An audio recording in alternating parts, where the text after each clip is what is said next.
¿Qué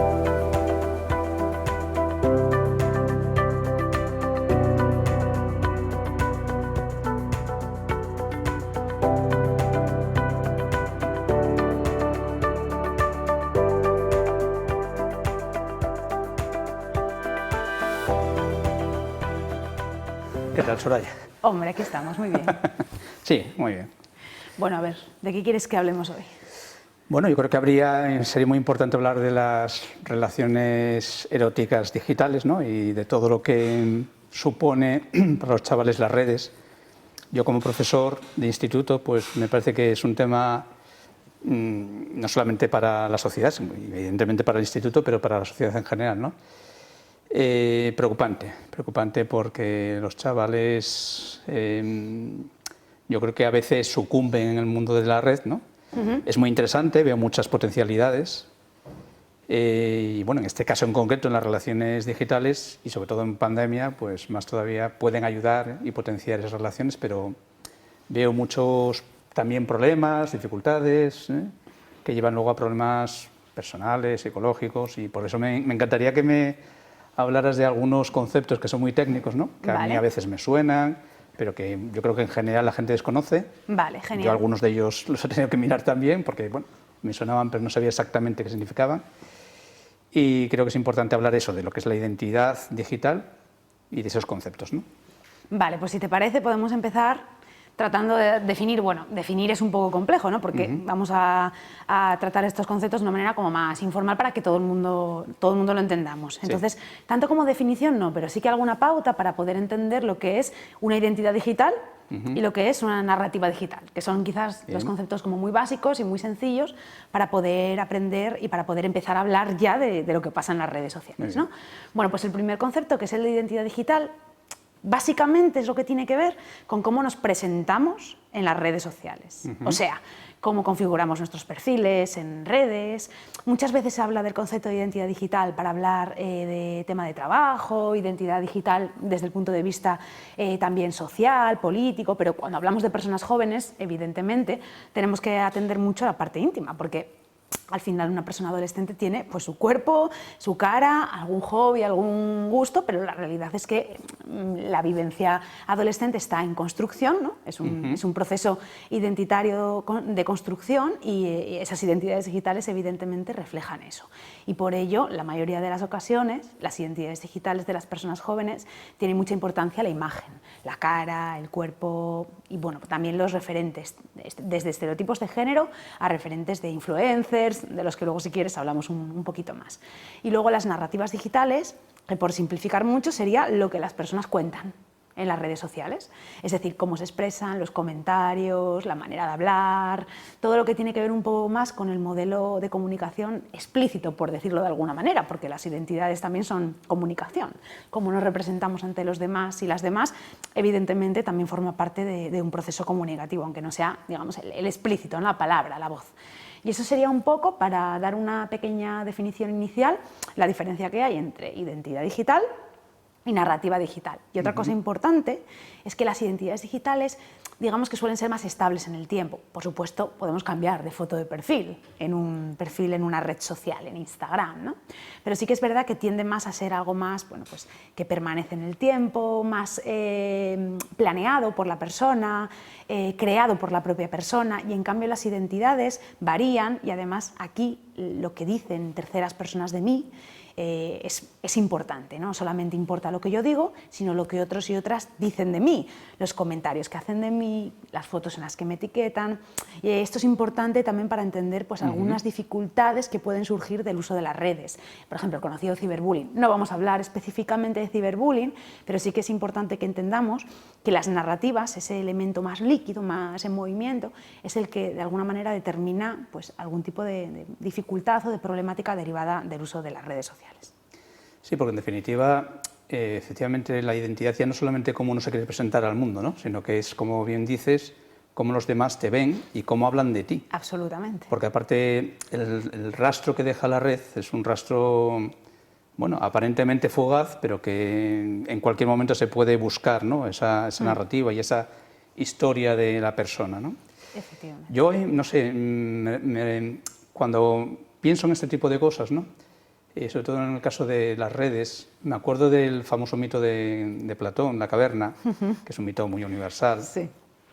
Donde, según Platón, había una gente en una caverna, ¿no? Encadenada toda la vida, mirando hacia el fondo de la cueva y pensando que esa es la realidad, ¿no? Cuando realmente detrás estaban los objetos, y según va saliendo el personaje de la cueva se va dando cuenta de que lo que veía antes era mentira, ¿no? Hasta que sale de la cueva y efectivamente todavía se da cuenta de que hay más realidad.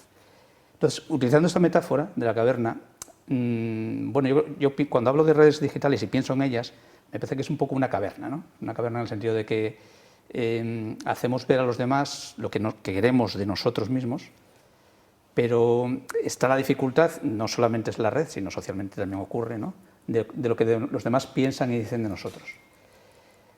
Probablemente en ese sentido yo creo que las redes complican todavía más este asunto, porque claro, digamos que lo dicho en el aire queda en el aire, entre comillas, aunque no siempre es verdad, pero lo que se dice en la red es mucho más rastreable, ¿no? Y es un problema yo creo que para los chavales. Me preocupa también esa construcción de la identidad en ese mundo virtual, digamos, que no es en principio ni bueno ni malo, porque yo creo que, bueno, lo virtual está bien, querer presentarse uno no como es, sino como también queremos que nos vean, bueno, yo creo que forma parte de nuestra realidad social.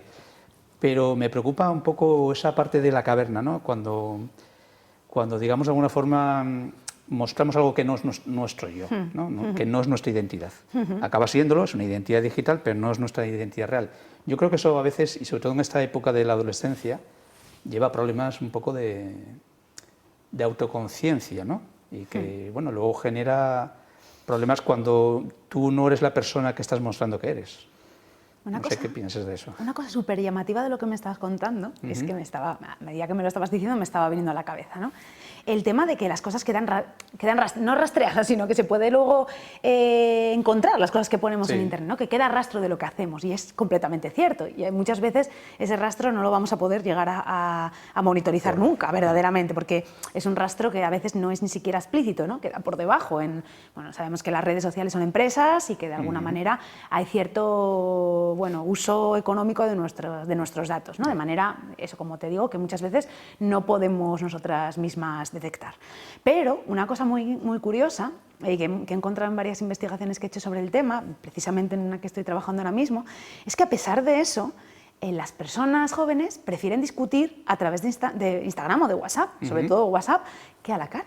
A pesar de que saben que esas cosas quedan ahí, que saben que además luego eso se utiliza muchas veces como bueno, te voy a echar en cara una cosa que pasó hace 4 meses o un año. Exactamente, ¿no? Como un arma arrojadiza. Aún así, prefieren hacerlo a través de WhatsApp y a través de otros medios, y digo las personas jóvenes, pero muy probablemente muchas personas adultas también lo prefiramos, ¿no? Por el simple salvaconducto emocional de no tener que enfrentarte cara a cara con la expresión de la rabia, de la ira, del dolor, o sea, el miedo a enfrentarnos a emociones negativas de la otra persona con la que estamos teniendo una discusión, ¿no? O también el miedo a no ser capaz yo de hacer pasar de la manera más digna posible lo que yo estoy pensando por la boca, ¿no? Pensando que si lo escribo tengo más capacidad de gestión, lo cual, bueno, pues la capacidad de gestión no viene únicamente por cambiar el formato, aunque puede haber elementos que me permitan pensar más o menos las cosas, ¿no? Pero sí que es cierto que eso es una cosa muy llamativa, y ellos y ellas saben perfectamente, pero perfectamente, que lo que sucede en WhatsApp luego puede ser utilizado en su contra. Y lo saben y aún así lo hacen. Esto, por un lado, lo que tiene que ver con que los datos y las cosas que hacemos en las redes sociales quedan. Son conscientes relativamente, pero a pesar de ser conscientes, esa supuesta consciencia no pasa o sea, no se llega realmente a incorporar, ¿no? Dentro de las dinámicas comunicativas y emocionales. Y después, por otro lado, todo lo que tiene que ver también con cómo nos representamos en Internet, el tema de la identidad, y que esa identidad realmente no es la nuestra, que proyectamos más bien un anhelo de lo que queremos ser, un deseo de lo que queremos ser, ¿no? Que lo que verdaderamente somos. Pero mi reflexión va por otro lado. ¿Realmente eso no se ha hecho toda la vida?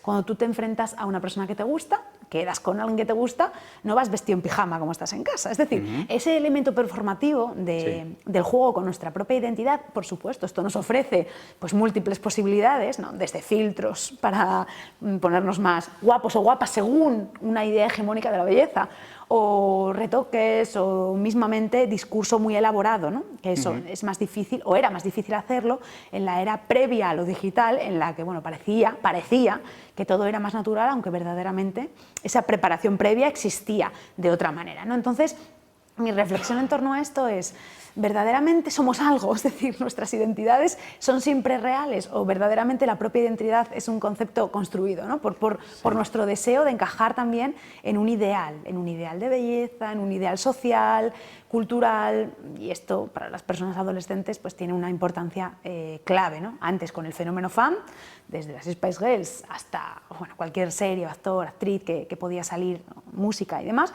y ahora pues esto se magnifica evidentemente porque hay un montón de referentes y a pesar de que pensemos que los estereotipos de género van evolucionando y que estamos en una situación en la que parece que nos acercamos más hacia una igualdad, la realidad es que los estereotipos de género siguen dominando la representación de las bellezas, de las identidades y del amor y las relaciones de pareja, absolutamente. Yo creo que sí, es una buena pregunta, ¿no? Si no se está haciendo lo mismo. En principio sí porque, bueno, quiero decir, desde que el hombre es hombre y la mujer es mujer, pues sí, es decir, el maquillaje existe desde los tiempos antiguos, ¿no? Y la moda ha ido cambiando y la moda ha sido una parte de nuestra vida y no siempre decimos lo que creemos, eso también depende del carácter de cada persona, ¿no? Pero sí que hacemos una performance habitualmente desde que nos vestimos, ¿no? Y nos miramos al espejo y decimos, yo quiero ser esta persona. El problema es que yo creo que se está cambiando algo desde estos últimos 10 años, por decir algo, ¿no? Desde que son tan masivas las redes sociales, que a lo mejor un poquito menos, pero más o menos. Yo creo que está cambiando lo que comentabas antes de la distancia, ¿no?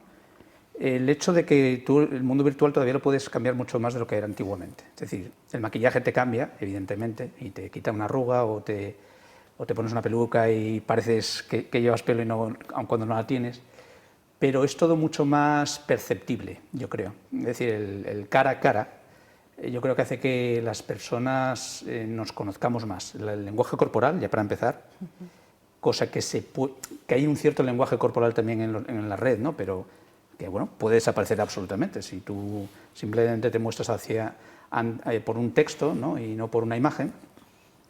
Yo creo que esa deconstrucción o construcción en otro sentido de lo que es la red social nos separa más de lo natural, nos separa más del yo. Y sobre todo en una época en que los adolescentes están construyendo su yo.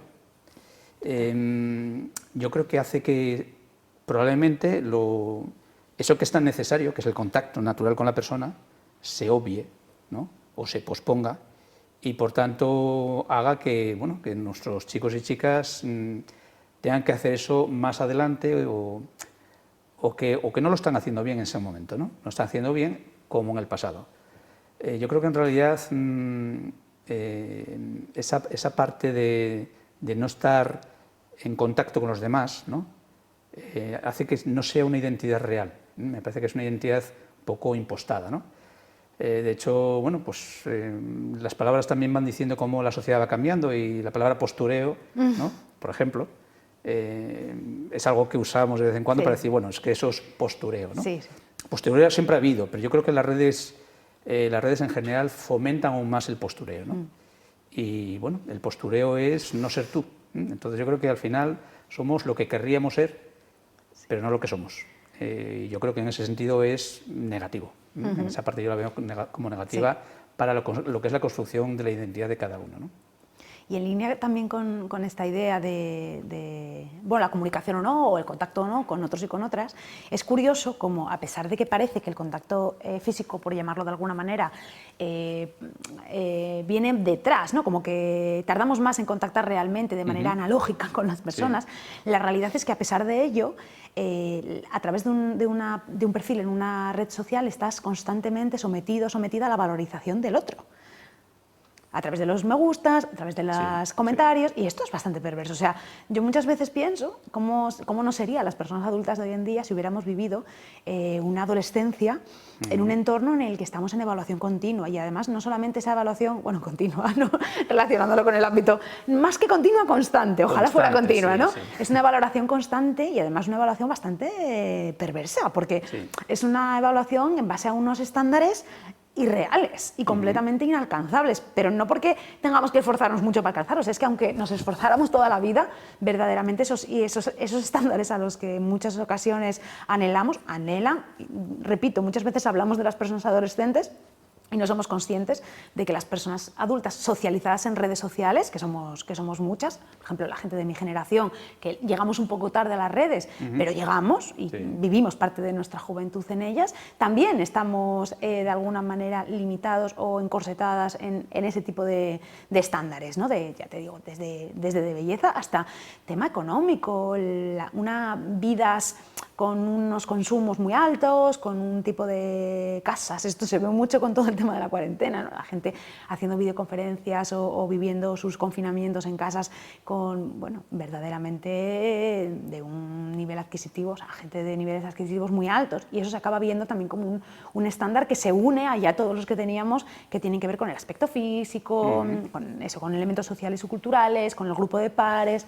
Entonces, esa evaluación constante que reciben y que, insisto, en muchas ocasiones es desvalorizante completamente, a pesar de ser una valorización, lo que consiguen muchas veces es machacar, ¿no? Porque si estás continuamente comparándote con un ideal irreal, o sea, ¿qué recibes? ¿Qué estímulos recibes? Pues son todas respuestas negativas, ¿no? Es una frustración constante, y eso verdaderamente yo creo que es algo a lo que no estamos atendiendo. No estamos dándonos cuenta, en muchas ocasiones negativizamos la actividad de las personas jóvenes en redes sociales por esa idea de postureo, que es cierta, la comparto contigo, pero sí que es verdad que al final ese postureo no deriva solamente de que ellos y ellas quieran posturear, sino de que se les impone ese postureo, ¿no? Se les impone una vivencia muy basada en la imagen. De hecho, las redes sociales mayoritarias de uso de personas adolescentes, e insisto, no tan adolescentes, son las redes sociales en las que prima lo visual. De hecho, Facebook, que es una red social ya tradicional, por llamarlo de alguna manera, no es un espacio en el que habiten las personas adolescentes, porque tiene mucho texto, es más compleja.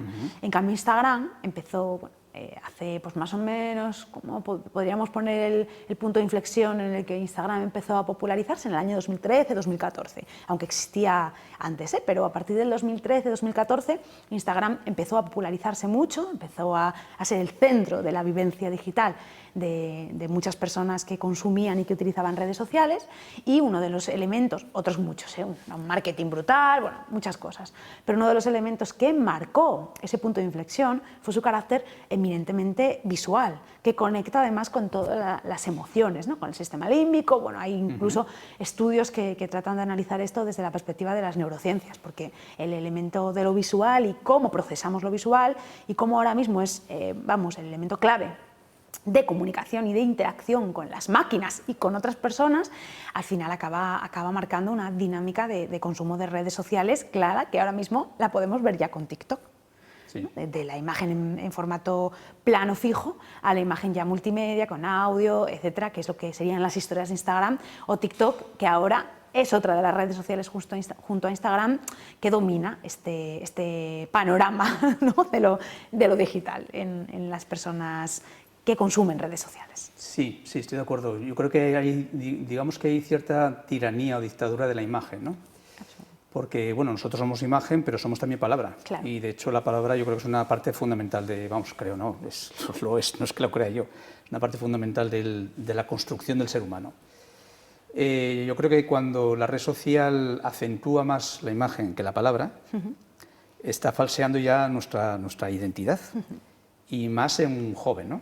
Un joven que está en construcción de su identidad visual, porque está en continuo cambio, de imagen, de palabra, de cerebro, de todo, ¿no? De ideas. Pero cuando se está poniendo tanto y focalizando tanto la importancia de la imagen, y en una imagen como efectivamente dices tú, ¿no? El ideal, ¿cuál es el ideal? Y el ideal son los influencers, bueno, claro, acaban siendo en muchas ocasiones, ¿no? Y el ideal es tener esta casa, como decías tú, maravillosa, ¿no? Desde donde hablo, que parece que todo es casual, ¿no? Y estoy aquí con mi perro, con mi no sé qué, con mi igual. y es todo muy impostado y es todo muy, muy elaborado, ¿no? Cuando eso se le presenta a los chicos y a las chicas, se está falseando la realidad y se está imponiendo, yo creo que una presión muy fuerte sobre ellos, ¿no? A mí una de las cosas que más me preocupa y que más me alucina es que, bueno, que en esto no hay un libro para decir para las familias, ¿no? Padres y madres, bueno, pues es que su hijo puede tener Instagram a partir de no sé qué años, ¿no? Y al final nos encontramos con niños y niñas ya pues, viendo pornografía, por ejemplo, con 10 años, ya que es otro tema, ¿no? Pero bueno, que el acceso a las redes te puede permitir acceder a cosas que antes no existían a esas redes ni, vamos, para nada, y que lleva a desajustes absolutos de lo que ven, de lo que sienten, de cómo perciben el mundo, que es un mundo, insisto, falso, ¿no? Sí. Y ya desde edades muy tempranas, desde a lo mejor, vamos a poner 10, 12 años, y que eso, bueno, forma parte ya de su identidad, ¿no? Yo, bueno, cuando hablas, por ejemplo, de redes, has mencionado Instagram, por ejemplo, ¿no? Yo me hice uno hace poco todavía que no utilizo porque eso es otra, claro, quiero decir, eso no es que nazca con el individuo, pero sí que es muy social y muy de... Entonces a mí me cuesta mucho entrar en Instagram, no le he dedicado el tiempo suficiente, sí que en su momento hice un directo con los chavales a raíz de la pandemia, ¿no? Y bueno, vi que de repente cuando volví a las clases, ¿no? Mucha gente es que no había dicho nada ahí, dice, Juanjo, te vi ahí, no sé qué, ¿no? Bueno, ves la potencia que tiene esto. Pero lo que iba a decir, te sorprende mucho, por ejemplo, con el TikTok, ¿no? Que es otra de las redes sociales que utilizan mucho los chavales, cómo ellos integran, incluso en el aula, ¿no? Movimientos de bailes, de repente están uno en la primera fila y otro en la última, haciendo no sé qué gesto, ¿no? Y haciendo una coreografía, es decir, ya no es que sea su identidad fuera de la clase, es la identidad ya dentro de la clase. Sí, tenemos las redes sociales dentro de la clase. Y en este caso, visto desde el punto de vista de la enseñanza, ¿no? Es un problema grave que tengan el móvil encima, que es muy difícil de erradicar, es un problema grave que integren esa, ya no el baile, que bueno, al fin y al cabo es una tontería, ¿no? Bueno, pues una distracción en un momento determinado, ¿no? Pero que lleven consigo toda esa identidad, ese portfolio virtual, que en parte, insisto, es muy falso, y que tú, bueno, pues al final la sociedad te está pidiendo que les hables a ellos de cantidad de temas, sea en tutorías, sea en asignaturas, ¿no? Que somos, al final, la escuela y el instituto, la enseñanza, acaba siendo un poco el sitio donde se deberían de tratar aquellos ideales, ¿no? Ideales de salud, ideales de relaciones sociales para evitar el acoso, ideales de sexualidad para tener una sexualidad natural, y al final ellos están percibiendo y aprendiendo cantidad de contenidos, todo, lo están aprendiendo todo, a través de unas redes sociales que no son deseables ni ideales, ¿no? Es un problema grave que no sabemos atajar y que lo tenemos aquí encima ya, ¿no? Desde hace mucho tiempo. Y además, muy en la línea, o sea, con mucha relación con lo que dices de lo que aparece, por ejemplo, en TikTok, ¿no? El tema de los bailes y de todo eso, verdaderamente es que detrás de las redes sociales uno de los elementos que genera dinámicas, patrones, como es el tema de los bailes de TikTok o otras muchas cosas, los memes y todo eso, muchos tienen que ver con movimientos culturales o por referentes más de manera, por llamarlo de alguna manera, más de la calle, ¿no? Más gente normal que utiliza las redes sociales y que crea algún tipo de contenido que se convierte en un elemento del modelo de comunicación. Pero es que muchas cosas de las que pasan en las redes están configuradas por empresas privadas. O sea, hay un montón de intereses económicos detrás, como comentábamos anteriormente, ¿no? Detrás de estos espacios, y hay muchísimas empresas que dedican mucha parte de su dinero a hacer estrategias de publicidad utilizando TikTok o Instagram y que muchas veces no vemos, no sabemos qué tipo de producto nos están vendiendo, ¿no? Entonces, esto es importante. Yo creo que una parte muy importante del aprendizaje de la alfabetización mediática, de la competencia digital, como queramos llamarlo, tiene mucho que ver también con ser críticos con los mensajes que recibimos de las redes sociales, ¿no? Que no solamente es que conozcamos lo que hay, que al final es algo importante, que seamos capaces de disfrutarlas, que eso es muy importante también y no se le da importancia cuando hablamos de competencia digital, pero por supuesto que haya un conocimiento crítico. Pero para ello, para que haya un conocimiento crítico, el profesorado tiene que nutrirse en esas redes. Comentabas que te hiciste en Instagram, no te engancha porque no tienes ningún interés emocional ahí. No. O sea, porque no forma parte de tu mi identidad. Exactamente, ya, porque además tampoco probablemente tengas personas relevantes para ti que estén en estos espacios. O sea, puedes tenerla porque puedas tener, yo qué sé, pues familiares o incluso gente del ámbito de lo cultural que pueda crear contenido que a ti te interesa, pero la realidad es que tú no te No, el público socializaste. serían los chavales y las chavalas. En Claro, realidad, bueno, que también es referente, es, sí, sí, es sí, relevante sería lo para único ti que, eso, y por eso lo he creado, ¿no? Exactamente.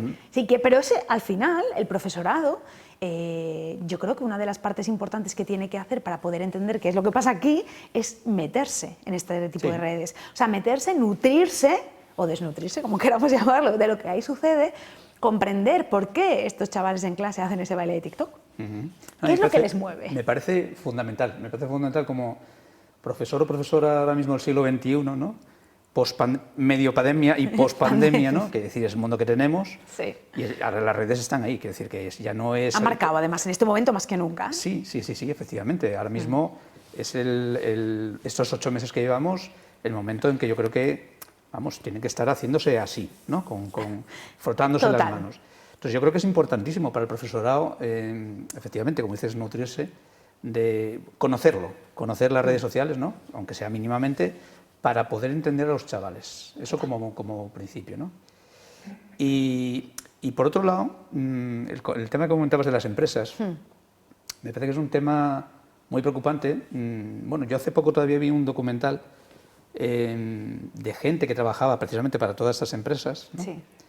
Facebook, Instagram, etcétera, etcétera, que en su momento, inicialmente, la intención no era en lo que está acabando, ¿no? La intención era mucho más, una intención más comunicativa, más, bueno, de mejor rollo, ¿no? Y sin embargo, bueno, se fueron de esas empresas, incluso algunos de ellos fundadores, precisamente porque estaban viendo que lo que al final lo que importaba era lo económico, el dinero, ¿no? Y otra cosa más curiosa todavía, que bueno, mucha gente sabe también, porque yo creo que cada vez es algo que dices, contrasta tanto, ¿no? Es curioso cómo muchos de los hijos e hijas de esos empresarios están estudiando en centros educativos donde no tienen acceso a redes sociales, lo cual ya habla de que ellos saben perfectamente de lo pernicioso que es la red social para los chavales, ¿no? El vivir y convivir con un móvil, pues no recuerdo cuál es la media ahora mismo, pero es una media altísima, ¿no? No sé, el otro día te veía, hablaba con los chavales de no sé qué examen y dije, es que no tenemos tiempo. Digo, bueno, no tenemos tiempo, depende, ¿eh? ¿Cuántas horas dedicas? Y lo que te venían a decir era, bueno, pues es que esas horas para ellos son sagradas, ¿no? Porque su forma de relacionarse son sagradas. Es como decir, no me quites eso, porque eso forma parte de mi vida. Y forma realmente. O sea, es muy importante esa exposición a los otros y a las otras, aunque sea a través de esos canales, porque verdaderamente es lo que les va a construir, o lo que va a impactar en su construcción como personas relacionales, ¿no? Como seres sociales, como ciudadanos y ciudadanas. Eso es verdad. Otra cosa es que, por supuesto, detrás de muchos de estos espacios haya mecanismos bastante turbios que de alguna manera modelan las conductas de comunicación. Y vamos a poner ejemplos muy sencillos. Por ejemplo, el tema de cuando tú mandas un mensaje, por ejemplo, a través de WhatsApp o a través de Instagram, porque ahora ya están todas las redes sociales, y te avisa de que la otra persona lo vio. O sea, el famoso doble check de WhatsApp o el visto de Instagram. Eso, de alguna manera, marca pautas relacionales. Porque esa dinámica de saber y de comprobar que la otra persona ha visto tu mensaje y de hacerte todo el batiburrillo mental que te puedes hacer en base a por qué contesta, por qué no contesta, esto llega a generar verdaderos procesos de ansiedad en muchas personas, elementos de comprobación constante, ¿no? Basados en la inseguridad y en la necesidad de control, que es algo muy humano, pero muy poco trabajado, muy poco gestionado, y que al final estas redes sociales lo explotan. Muchas de las cosas, de las dinámicas de comunicación que se derivan del uso de las redes sociales, tienen más que ver con los mecanismos y las pautas que las propias redes sociales marcan de cómo yo tengo que comunicarme, que con la propia persona. Y al final nos vamos construyendo en base a esas pautas comunicativas que nos marcan las redes sociales. El ejemplo del doble check de WhatsApp es clarísimo. El tema de las historias de Instagram. Para las personas que no lo conozcan, las historias de Instagram son, es una utilidad que incorporó Instagram hace pues como 4 años más o menos, que fue un boom absolutamente a partir de las historias. Instagram, si ya era potente, llegó a completamente al máximo, ¿no? de su potencial de mercado y su potencial de uso. Las historias de Instagram duran 24 horas, tú subes una historia a Instagram desde tu perfil, y una de las cosas más fuertes que tiene esto es que tú puedes ver quién te miró la historia. Las historias son verdaderos pero verdaderos mecanismos de comprobación de vínculos, de comprobación de si a esa persona yo le gusto o no le gusto. Se crean verdaderas historias de amor y desamor en base a si una persona me vio o no me vio una historia en un momento determinado, ¿no? La estrategia de seducción en redes sociales también está muy marcada por estas utilidades planteadas en las redes sociales, como pueden ser las historias o los me gustas o los tipos de emoticonos que me responden a una historia que yo subo. Si tú tienes una historia, subes una historia y la persona que a ti te gusta te contesta esa historia con un fueguito, a esa persona le gustas. A esa persona le gustas y es incontestable. Incontestable, porque al final, insisto, el modelo comunicativo se basa un montón en estas utilidades incorporadas, que no son incorporadas al azar. O sea, quien metió las historias de Instagram o quien metió el doble check en WhatsApp, o sea, el equipo técnico que hay detrás de estas decisiones, saben perfectamente que eso conecta con inseguridades. Sabe perfectamente que eso conecta con procesos psicológicos básicos, como el que puede ser el de las máquinas tragaperras, el condicionamiento operante de toda la vida, ¿no? Sabes que una vez te responde, bueno, pues vuelves a intentarlo. Y si tardan cinco intentos en responderte, tú a la próxima vas a intentarlo 10. O sea, esto parece como algo un poco chungo, por decirlo de alguna manera, algo negativo, pero verdaderamente...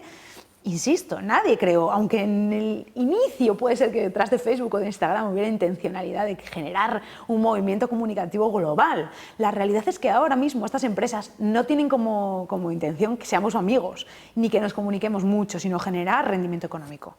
Y saben que incorporando estas utilidades que están modificando absolutamente los patrones de relación y de comunicación de las personas que utilizamos las redes sociales, saben que eso engancha. Saben que eso se conecta, como digo, con necesidades pues muy oscuras del ser humano, ¿no? Y que además las personas vivimos en una situación de ingestión completamente de un montón de esas inseguridades que nos provoca compararnos con personas que están en ese ideal, de las relaciones líquidas, de no saber cuándo esa persona que me gusta va a estar hablando con otros o con otras en esa red social que es Instagram, llena de posibilidades de personas maravillosas que están mostrando sus cuerpos y que están mostrando su cuerpo mucho más guapo que el mío, mucho mejor que el mío. O sea, verdaderamente esto, si nos ponemos a rascar ahí, nos podemos encontrar con una urgencia de educación que no tiene tanto que ver con una urgencia de educación en torno a lo tecnológico, técnico, como queramos llamarlo, ¿no? Lo mediático, sino con la manera en la que nos vinculamos con los demás y las demás. Y estas redes están aprovechando de alguna manera de todas esas inseguridades y esas necesidades que tenemos para incorporar cada vez más utilidades pues, que nos sitúan cara a cara con el drama más absoluto. De hecho, un montón bueno, no de lenguajes, sino de códigos que incorporan ahora mismo a las personas adolescentes tienen mucho que ver con el mundo de las redes sociales. Por ejemplo, dejar en visto. ¿Qué es dejar en visto? Dejar en visto es cuando tú escribes a alguien y esa persona no te contesta. Lo que quiere decir dejar en visto es que esa persona pasa de ti. Por ejemplo, bueno, el tema del ghosting, que es uno de los vocablos que no sabía y tuve que mirar. Sí. El ghosting es uno de los miedos más comunes que hay en personas que se relacionan a través de las redes sociales cuando empiezan una relación romántico, afectiva, emocional, erótica con alguien, ¿no? Y es básicamente que esa persona desaparezca después de tener unos primeros encuentros con esa persona. El primer dejar en visto puede ser una llamada de atención de que esa persona te va a hacer un ghosting. Por ejemplo, ¿no? Sí. Y todas estas cuestiones son elementos a gestionar que se incorporan en las relaciones mediadas por el uso de las tecnologías. Sí, estaba pensando, según hablabas, de que, bueno, si hubiera habido Instagram en la época de Romeo y Julieta nos hubiesen matado, evidentemente, porque claro, se hubiesen mandado fueguitos y demás, ¿no?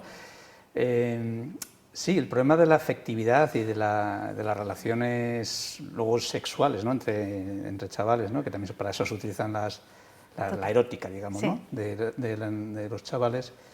Yo creo que al final fomenta mucho lo que es el control, ¿no? El control y por otro lado, la falta de compromiso, ¿no? En el ghosting famoso, ¿no? En el desaparecer, el hacerte el fantasma, ¿no? Y desaparecer, está la falta de compromiso de decir, bueno, pues yo he roto con este chico o esta chica y ni siquiera le digo hasta luego, ¿no?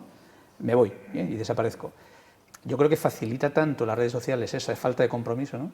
Que realmente volvemos otra vez a lo poco real que es, ¿no? Y a lo poco humano, en definitiva, ¿no? Utilizamos la máquina para potenciar nuestros bueno, aquello que nos apetece, lo que nos apetece no, y luego no ser real con la otra persona, ¿no? Yo creo que en ese sentido no está favoreciendo al buen rollo, ¿no? Buen rollo, sino todo lo contrario, está favoreciendo a ser cada vez más egoístas, ¿no? Y en definitiva, tanto like, como comentabas, ¿no? Y tanto refuerzo positivo que se busca con ello, que efectivamente está diseñado y está pensado, está generando muchísima ansiedad. Yo veo muchísimos problemas entre los chavales de ansiedad. Bueno, yo y todo el mundo lo estamos viendo, los expertos nos lo dicen en los periódicos, en las revistas científicas, que la ansiedad está aumentando mucho entre los adolescentes precisamente por este tipo de control y de falso reforzamiento positivo, ¿no? Un falso reforzamiento positivo, pero buscado de manera continuada. Como profesional, ¿qué están los centros? A mí, como alguien que trabaja en otro entorno más académico, desde un ámbito que muchas veces no estamos, aunque estudiemos a las personas adolescentes, no estamos con las personas adolescentes de manera tan cotidiana como vosotros y como vosotras, ¿no? ¿Qué es lo que, desde tu punto de vista, es necesario para que esto cambie? O sea, ¿qué crees, qué necesidades formativas, qué necesidades tenéis en los centros educativos para incorporar verdaderamente el uso de las tecnologías como un elemento más a tratar dentro de la educación sexual? Porque hemos visto que la parte relacional y afectiva de la vida está muy mediada por estas tecnologías, ¿no? Entonces, como profesional que está todo el día en contacto con chicos y con chicas jóvenes, ¿qué crees que se debe de hacer desde las propuestas de educación sexual para que esto esté incorporado de una perspectiva crítica y positiva, atendiendo también a esas posibles complicaciones o conflictos? Hombre, yo creo fundamental seguir trabajando en estos temas, ¿no? Como viene haciendo Ni ogros ni princesas desde hace muchos años. Yo creo que es un programa que incide un poco en toda la variedad de problemáticas y no problemáticas, vamos, de la identidad de lo que es un adolescente, y que es muy necesario seguir haciéndolo, ¿no?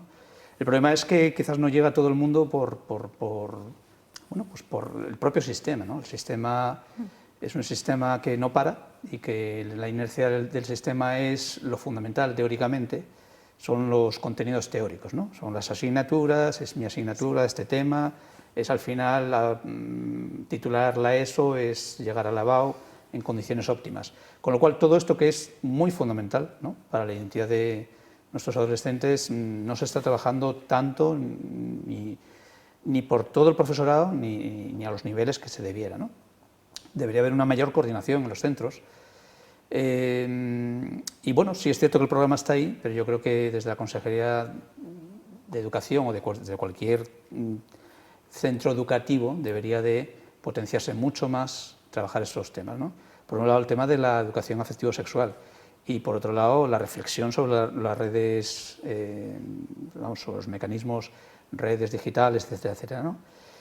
Que parece que es nuestro enemigo, y en gran parte lo es, pero puesto que en gran parte es nuestro enemigo, ¿no?, para los chavales no, evidentemente, deberíamos de recapacitar todos sobre ello y bueno, incidir en ello, porque realmente no hablar de ello en el aula, no hablar de cómo utilizan los móviles, de cómo utilizan las redes, de cómo gestionan su afectividad, no mejora la identidad ni los problemas de los chavales, al contrario. Yo creo que no hablarlo supone mayores dificultades, ¿no? Entonces creo que bueno, debería haber una mayor apuesta, tanto institucional por un lado, como personal, de cada profesor y profesora, de asumir esto como algo que va más allá de la asignatura de cada uno, ¿no? Y por tanto debería ser algo que todos debiéramos acometer con ganas y con ilusión, porque es cierto que, claro, aquí volvemos otra vez a los miedos, ¿no? Muchos profesores y profesoras se sienten un poco desarmados ante esto, ¿no? Ante no saber cómo funciona un Instagram, cómo funciona, ¿no? Pero es algo que deberíamos de formarnos en ello. Yo creo que habría que, bueno, dar una formación al respecto, no sé si reglada o no, ¿no?, pero creo que sí, ¿no?, porque si no, al final depende de cada uno, ¿no? Y como institución yo creo que debería haber una respuesta institucional ante un problema que realmente ya lo tenemos ahí desde hace mucho tiempo y al cual tenemos que darle una respuesta, no seguir tapándonos los ojos, ¿no? Y yo, para terminar, si me permites, añadir dos ideas que para mí son muy importantes. La primera, que ya la indicabas, es la formación del profesorado, formación inicial, pero también formación continua. Sí, Formación inicial, hasta hace muy poco tiempo, verdaderamente no pudo haber mucha información sobre TICs porque no existían las TICs, ¿no?, en el momento.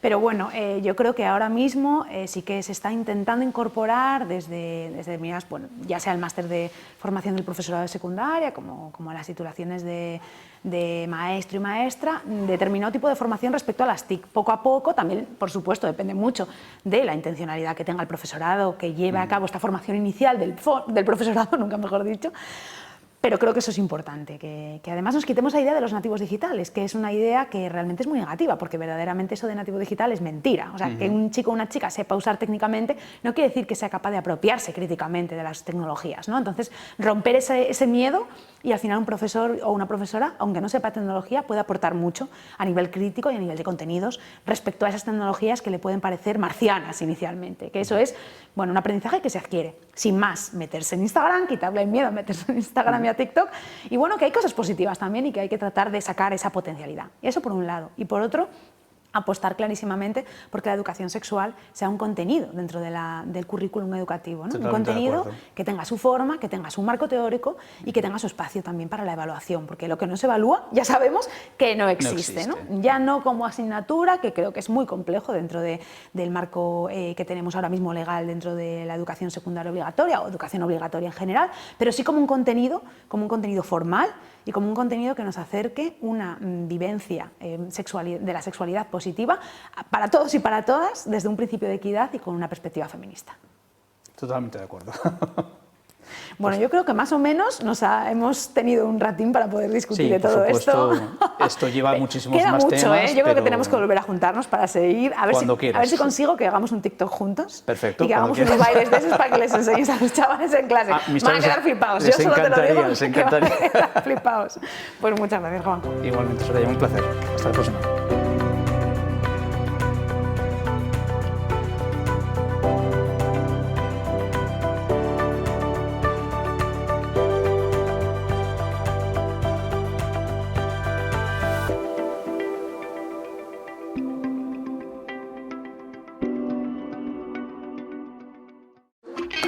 ¿Qué es el sexting? Se llama sexting a la práctica que consiste en compartir por internet de manera voluntaria y consensuada contenido erótico, principalmente a través de teléfonos móviles. No es un problema, ni un delito, ni algo malo. Es solo una práctica erótica más que podemos aprender a gestionar. ¿Qué tipo de contenido erótico? Normalmente hablamos de fotos o de vídeos, más o menos explícitos, con desnudos o sin ellos, pero con una finalidad común: atraer y seducir. ¿Quién hace sexting? Personas de todo el mundo, jóvenes y personas adultas, de cualquier condición social, con un único requisito: tener acceso a Internet. Se puede hacer de forma individual, en grupo o en pareja. ¿Y el sexting puede ser un problema? El sexting, al igual que otras muchas situaciones que vivimos a lo largo de nuestra vida, puede generar dificultades, momentos incómodos, conflictos, pero podemos aprender a evitarlos. Evita mostrar en tus fotos y vídeos aquellos rasgos que puedan delatarte.